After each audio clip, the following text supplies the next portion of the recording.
ഒരു നാടാകെ കാത്തിരുന്ന കല്യാണം. വരൻ സൂര്യ, വധു മിത്ര. എന്നാൽ ഈ കതിർമണ്ഡപത്തിന് മറ്റു ചില ലക്ഷ്യങ്ങളുണ്ട്. ആരും മറക്കില്ല ഈ കല്യാണ ദിവസം. കാണാൻ കാത്തിരിക്കുക. സ്വയംവര പന്തൽ എല്ലാ ദിവസവും രാത്രി 8 മണിക്ക്.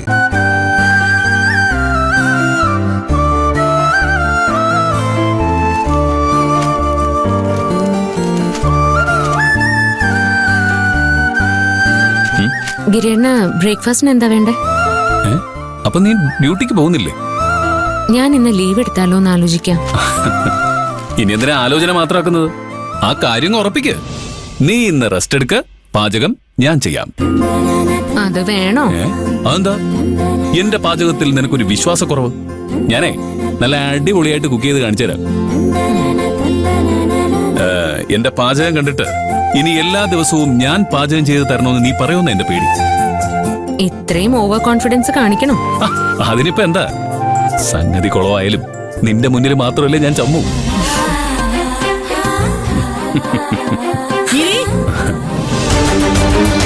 എന്താ അമ്മേ? നിങ്ങൾ ആരെങ്കിലും സ്വപ്നം കണ്ടോ? ഇല്ല ഇല്ല. അല്ല, അവളെവിടെ പോയി? സ്വപ്നം കാണാനില്ല. കാണാനില്ലെന്നോ? അവളുടെ മുറിയിലില്ല. ഞാൻ അപ്പുറത്തൊക്കെ നോക്കി, അവളെ കാണാനില്ല. ഫോൺ വിളിച്ചിട്ട് എടുക്കുന്നുമില്ല. അമ്മ വെറുതെ ടെൻഷൻ അടിക്കണ്ട. ഈ അവസ്ഥയിൽ അവൾ എവിടെ പോവാനാ? നമ്മുടെ എല്ലാവരുടെയും വഴക്ക് കേട്ട് മതിയായപ്പോ ഏതെങ്കിലും കൂട്ടുകാരിയുടെ വീട്ടിൽ പോയതായിരിക്കും. അങ്ങനെയാണെങ്കിൽ അവള് ഫോൺ എടുക്കാത്ത എന്താ? അവക്ക് പണ്ടേ വാശി കൂടുതലല്ലേ? നമ്മളോട് പിണങ്ങിയിരിക്കുന്നോണ്ട് ഫോൺ എടുക്കാത്തായിരിക്കും.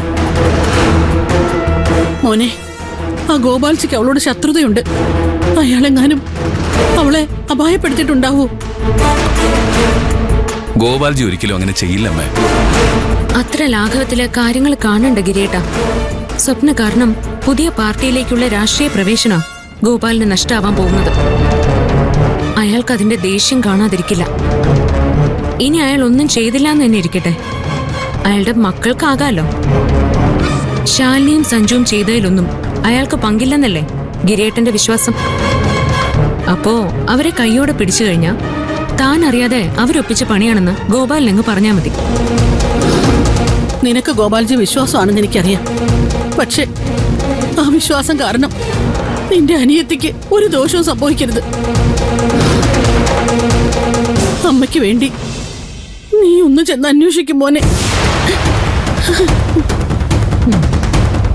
അയാൾക്കോ അയാളുടെ മക്കൾക്കോ ഇതിലെന്തെങ്കിലും പങ്കുണ്ടെങ്കിൽ അവർക്ക് നല്ല തല്ല് കൊടുത്തിട്ടാണെങ്കിലും സ്വപ്നയെ കൊണ്ടുവരണം. ഗോപാൽജിക്ക് ഇതിൽ എന്തെങ്കിലും പങ്കുണ്ടെന്ന് ഞാൻ വിശ്വസിക്കുന്നില്ല. അമ്മ പറഞ്ഞതുകൊണ്ട് മാത്രം ഞാൻ പോവാം.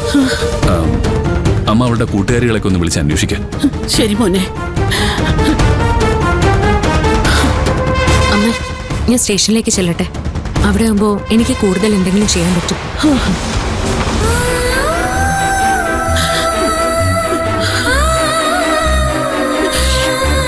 ഈശ്വര.